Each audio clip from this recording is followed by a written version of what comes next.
بغیر کسی کی حمایت اور بغیر کسی کی طرفداری کے محض اس بات پر گفتگو کریں گے کہ یہ جو ووٹ دیا جاتا ہے شریعت مطالعہ اس کے بارے میں کیا کہتی ہے۔ یہ آپ نے توجہ کے ساتھ سننا ہے۔ پہلی بات تو یہ ہے کہ اللہ پاک نے قرآن کریم میں یہ بات ارشاد فرمائی، وَإِذْ قَالَ رَبُّكَ لِلْمَلَائِكَةِ إِنِّي جَاعِلٌ فِي الْأَرْضِ خلیفہ۔ یاد کریں آپ اس منظر کو کہ جب اللہ پاک نے فرشتوں سے یہ بات کہی کہ میں زمین میں اپنا خلیفہ بنانے والا ہوں۔ اسلام تصور حکومت کو خلافت سے تعبیر کرتا ہے، اور خلافت کے لیے 7 شرائط ہیں۔ اسلام قطعاً سلطنت، ملوکیت، صدارتی نظام یا پھر جمہوریت کو نہ پرموٹ کرتا ہے نہ اس کا تقاضا کرتا ہے۔ جو نظام قرآن کریم نے متعارف کرایا وہ خلیفہ کا ہے۔ یہ بات بھی طے ہے کہ روئے زمین پر اللہ کا خلیفہ ایک ہونا چاہیے، اور یہ بات بھی طے ہے کہ خلیفہ جو اللہ کے احکام کے مطابق عمل کرے اس کی پیروی کرنا ہر مسلمان پر فرض بھی ہے اور واجب بھی ہے۔ قرآن کریم نے اس کو یوں بیان کیا، یا ایھا الذین آمنوا اطیعوا اللہ واطیعوا الرسول واولی الامر منکم۔ اے ایمان والو، اللہ کی پیروی کرو اور رسول اللہ کی پیروی کرو، اور جو تم میں اہل ایمان تمہارے خلیفہ ہیں ان کی پیروی کرو۔ لیکن اس دنیا میں نظام خلافت سرکار دو عالم صلی اللہ علیہ وسلم کی ذات طیبہ کے بعد 30 سال تک رہا، جس کی آپ علیہ السلام نے حدیث طیبہ کے اندر وضاحت فرمائی کہ میری طرز خلافت پر میرے بعد مدینہ میں حکومت 30 سال تک رہے گی، جس میں سے 2.5 سال سیدنا صدیق اکبر رضی اللہ تعالی عنہ کے، اور اس کے بعد 10 سال سیدنا عمر بن خطاب رضی اللہ تعالی عنہ کے، 12 سال سیدنا عثمان بن عفان رضی اللہ تعالی عنہ کے، 5.5 سال سیدنا علی المرتضیٰ کے، 6 ماہ سیدنا امام حسن مجتبیٰ کے۔ یہ 30 سال، یہ وہ خلافت تھی جو سرکار دو عالم صلی اللہ علیہ وسلم کی طرز پر تھی۔ میں گزشتہ دنوں فتاوی رضویہ شریف کا ایک مسئلے کے معاملے میں مطالعہ کر رہا تھا، میں بڑا حیران بھی ہوا اور کیفیت عجیب ہو گئی۔ امام اہل سنت اشاہ احمد رضا خان فاضل بریلوی رحمۃ اللہ تعالی علیہ نے لکھا ہے، خلیفہ منصور عباسی خلفاء میں سے تھا، اس نے امام اعظم رحمۃ اللہ تعالی علیہ کو فتویٰ دینے سے روک دیا کہ آپ فتویٰ نہیں دیں گے۔ خلافت تھی، منصور نے کہا کہ ابو حنیفہ کسی کو فتویٰ نہیں دے گا، کسی کو مسئلہ نہیں بتائے گا۔ جب یہ پابندی آپ پر عائد ہوئی تو آپ کی بیٹی نے گھر کے اندر اپنے گھر میں اپنے باپ سے یعنی امام اعظم ابو حنیفہ سے مسئلہ پوچھا، تو آپ نے جواب دیا کہ بیٹی، عباسی خلیفہ منصور جو کہ قریشی ہے، اس نے مجھے مسئلے بتانے سے منع کیا ہے، خلیفہ کی پیروی کرنا ضروری ہے، میں آپ کو مسئلہ نہیں بتا سکتا۔ اندازہ لگائیں، ایمانت کا اور دیانت کا اندازہ لگائیں کہ بیٹی کو شرعی مسئلہ اس لیے نہیں بتا رہے کہ مجھے خلیفہ منصور نے فتویٰ دینے سے منع کیا ہے۔ یعنی خلیفہ کی اسلام کے اندر اتنی بڑی اہمیت ہے۔ خلیفہ کون ہونا چاہیے؟ خلیفہ کے لیے 7 شرائط ہیں۔ پہلی شرط یہ ہے کہ خلیفہ مسلمان ہونا چاہیے۔ دوسری شرط یہ ہے کہ خلیفہ عاقل ہونا چاہیے، اور تیسری شرط یہ ہے کہ خلیفہ بالغ ہونا چاہیے، اور چوتھی شرط یہ ہے کہ خلیفہ جو ہے یہ آزاد ہونا چاہیے، غلام نہیں ہونا چاہیے۔ پانچویں شرط یہ ہے کہ خلیفہ جو ہے وہ مذکر ہونا چاہیے، مرد ہونا چاہیے، اور چھٹی شرط یہ ہے کہ خلیفہ قادر بھی ہو، قدرت رکھنے والا بھی ہو، اور ساتویں شرط یہ ہے کہ خلیفہ قریش کے خاندان سے ہونا چاہیے۔ یہ سلسلہ دنیا میں ختم ہو گیا۔ قرب قیامت جب امام مہدی آئیں گے تو انشاءاللہ العزیز یہ خلافت کا نظام دوبارہ لوٹے گا۔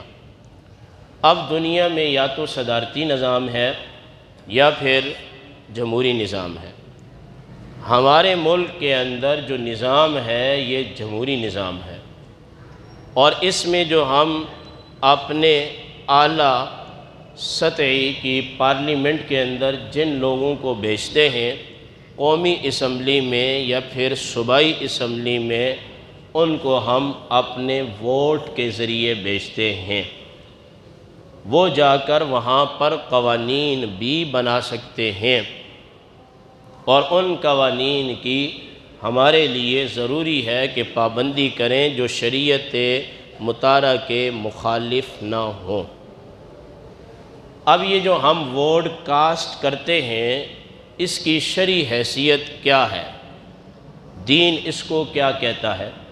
سب سے پہلی بات یہ ہے، قرآن کریم یہ بات کہتا ہے، ان اللہ یأمرکم ان تؤدوا الامانات الی اہلہا۔ اللہ تمہیں حکم دیتا ہے کہ جو امانت جس کے لیے ہے اس تک امانت کو پہنچا دو۔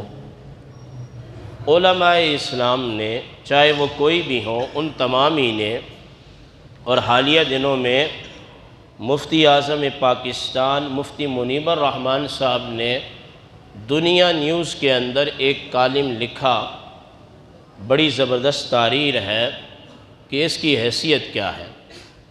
تو فرماتے ہیں کہ بعض علماء نے کہا کہ ہم جب کسی بھی قومی یا صوبائی اسمبلی کے کینڈیڈیٹ کو اپنا ووٹ دیتے ہیں تو پہلا معنی اس کا یہ ہے کہ ہم اس کو اپنا وکیل بنا رہے ہیں، اپنے ملک کا وکیل بنا رہے ہیں، اپنے معاملات کا وکیل بنا رہے ہیں، اپنے امور کا وکیل بنا رہے ہیں۔ یاد رکھ لینا، شریعت مطالعہ جب ہم کسی کو وکیل بنائیں تو یہ کہتی ہے کہ وکیل اللہ اور اس کے رسول کا پابند، صادق اور امین ہونا چاہیے، اور اپنے موکل کے تمام حقوق کا خیال رکھنے والا ہو۔ مگر اس پر جرح ہے، جب کوئی بندہ کسی کو وکیل بناتا ہے تو وکیل کو معزول کیا جا سکتا ہے، مگر جب ووٹ کاسٹ ہو جاتا ہے، ٹھپا لگ جاتا ہے صحیح نشان پر، چاہے وہ کوئی بھی نشان ہو، تو ووٹ کو رد نہیں کیا جا سکتا۔ اس پر یہ جرح ہے۔ دوسرا یہ ہے، ہم جب کسی قومی یا صوبائی یا چھوٹے کسی بھی طبقے کو ووٹ کاسٹ کرتے ہیں تو اس کا مطلب یہ ہوتا ہے کہ ہم اس کے بارے میں شہادت دے رہے ہیں کہ یہ بندہ حکومت کرنے کے اہل ہے۔ سرکار دو عالم صلی اللہ علیہ وسلم نے فرمایا جھوٹی شہادت مت دو۔ جو بندہ کسی ایسے بندے کے لیے شہادت دے گا جو اس شہادت کے مطابق نہیں ہے، قرآن اور حدیث کے اندر اس کے لیے جہنم کی وعید آئی ہے۔ اب ہر بندہ مجھ سمیت اس الیکشن کے اندر اگر کسی بندے کو ووٹ دیتا ہے، شہادت دیتا ہے، میں بخوبی جانتا ہوں، آپ بخوبی جانتے ہیں کہ ہمیں کس کے حق میں شہادت دینی چاہیے۔ اور پھر تیسری جو چیز آتی ہے وہ یہ ہے کہ ہم ووٹ کو امانت کے طور پر استعمال کریں۔ یاد رکھ لیجئے گا، امانت جو ہوتی ہے اس کے اندر خیانت کرنے کو سرکار دو عالم صلی اللہ علیہ وسلم نے منافقت سے تعبیر فرمایا ہے۔ فرمایا کہ منافق وہ ہوتا ہے وعدہ کرے تو اس کی خلاف ورزی کرتا ہے، بات کرے تو جھوٹ بولتا ہے، امانت رکھی جائے تو خیانت کرتا ہے۔ اب یہ ووٹ ہمارے پاس امانت ہے، میں اور آپ اچھے طریقے سے جانتے ہیں کہ یہ امانت ہم نے کس کو دینی ہے۔ چوتھی بات، شرعاً ووٹ ایک فیصلے کے معنی میں آتا ہے، قضاء کے معنی میں، اور میرے خیال سے حالیہ دنوں میں نے جن جن تنظیمات کو پڑھا یا ان کے لوگوں کو سنا، میڈیا پر بھی آنا جانا ہوتا ہے، ہمارے عرف کے اندر ووٹ جو ہے امانت اور فیصلے کے معنی میں استعمال ہوتا ہے۔ جیسے لوگ تقریر کرتے ہیں تو کہتے ہیں فیصلہ آپ کے ہاتھ میں ہے، تو پتہ چلا کہ ووٹ فیصلے کے معنی میں ہے۔ 8 فروری کو انسان کو فیصلہ لیتے وقت یہ دیکھنا چاہیے کہ جس کے حق میں اپنا فیصلہ دے رہا ہوں وہ اللہ اور اس کے رسول کے ساتھ کتنا مخلص ہے اور عوام کے ساتھ کتنا مخلص ہے۔ میں اپنا ذمہ دار ہوں اور آپ اپنے ذمہ دار ہیں۔ تعریف کیا ہے ووٹ کی؟ ووٹ کی تعریف یہ ہے کہ 2 یا 2 سے زیادہ کینڈیڈیٹ، چاہے وہ قومی کے ہوں یا صوبائی کے، چیئرمین کے ہوں یا کونسلر کے، 2 سے زیادہ لوگ جب اشتہارات لگائیں، الیکشن کمیشن انہیں اجازت دے دے کہ آپ اپنے عوامی حلقوں میں جا سکتے ہیں، ان میں سے 2 کم سے کم ہونے چاہیے مقابلے کے لیے، زیادہ کی کوئی حد نہیں ہے۔ 4 ہوں، 5 ہوں، 6 ہوں، جتنی بھی تنظیمات ہوں۔ 8 فروری کا الیکشن آ رہا ہے، آپ کو شریعت مطالعہ یہ کہتی ہے ان 5 میں سے یا 6 میں سے جو آپ کے سامنے ہیں آپ اپنا فیصلہ سنا دیں۔ ہر بندہ اپنے فیصلے کا ذمہ دار ہے۔ یہ ایک ایسی امانت ہے کہ یہ ندی نالوں پانی کے نلکوں کے لیے استعمال نہیں کی جاتی، یہ حیثیت ثانوی ہے۔ یاد رکھ لینا، قرآن کریم اس بات کو بڑے زور سے بیان کرتا ہے، وَمَا مِن دَابَةٍ فِي الْأَرْضِ إِلَّا عَلَى اللَّهِ رِزْقُهَا، کہ اللہ پاک نے اپنے اوپر لازم کر دیا ہے جو چوپایا اس زمین پر ہے زیرو چیز، اللہ نے اس کو روٹی بھی دینی ہے، اللہ نے اس کو خوراک بھی دینی ہے، اللہ نے اس کو گھر بھی دینا ہے، اور اللہ نے اس کے تمام جو معاملات ہیں اس کی ضرورت کے مطابق جب اس کو ضرورت پڑے اللہ پاک اس کو مہیا فرما دیتا ہے۔ یہ بات آج سے آپ ذہن سے نکال دیں کہ ہمیں کوئی 30 لاکھ دے گا تو ہم اس کو ووٹ دیں گے، کوئی گلی بنا کے دے گا تو ہم اس کو ووٹ دیں گے۔ ہمارے ذہن میں یہ بات ہونی چاہیے جس شخص کو ہم ووٹ دے رہے ہیں جب وہ قومی اسمبلی میں پہنچے، قانون بنانے کے لیے کوئی قرارداد اس کی میز پر رکھی جائے، جب اس کا قلم اٹھے تو وہ قلم اس کو جن لوگوں نے منتخب کیا ہے ان کی منشا اور ان کی رضا کے مطابق جو اللہ اور اس کے رسول کا حکم ہے اس کے مطابق اٹھے۔ ہر وہ شخص چاہے کسی بھی تحریک سے ہے، آپ خود فیصلہ کر کے اس کو منتخب کر سکتے ہیں۔ اگلی بات، جب ہم کسی کو بڑا بناتے ہیں، کمیٹی نے مجھے اس ممبر پہ بٹھایا، آج سے 8 سال پہلے حاجی نسیم صاحب نے، بٹی صاحب نے، یا جو بھی کمیٹی کے ممبران تھے، مجھے یہاں کھڑا کیا۔ اگر میں آپ کی نماز کا ضامن ہوں، جیسے کہ حدیث میں آتا ہے، تو سمجھ لیں کہ حاجی نسیم صاحب کو بھی اور دیگر کمیٹی کو بھی ثواب ملے گا کہ انہوں نے ایک اہل بندے کا آپ کی نمازوں کے لیے انتخاب کیا ہے۔ اگر ان کے فیصلے کے اندر کوئی ایسی بات ہو کہ انہوں نے اہلیت کو نہ دیکھا ہو، یعنی یہ بندہ مصلی کا اہل ہے یا اس ممبر کا اہل نہیں ہے، یہ بزرگ بھی گناہگار ہوں گے، میں تو ہوں ہی پھر گناہگار۔ جب ہم کسی کو کسی مقام پر بٹھائیں تو سرکار دو عالم صلی اللہ علیہ وسلم کی ذات اقدس کا یہ فرمان ذیشان ہے، اس کے میرٹ کا خیال کرو۔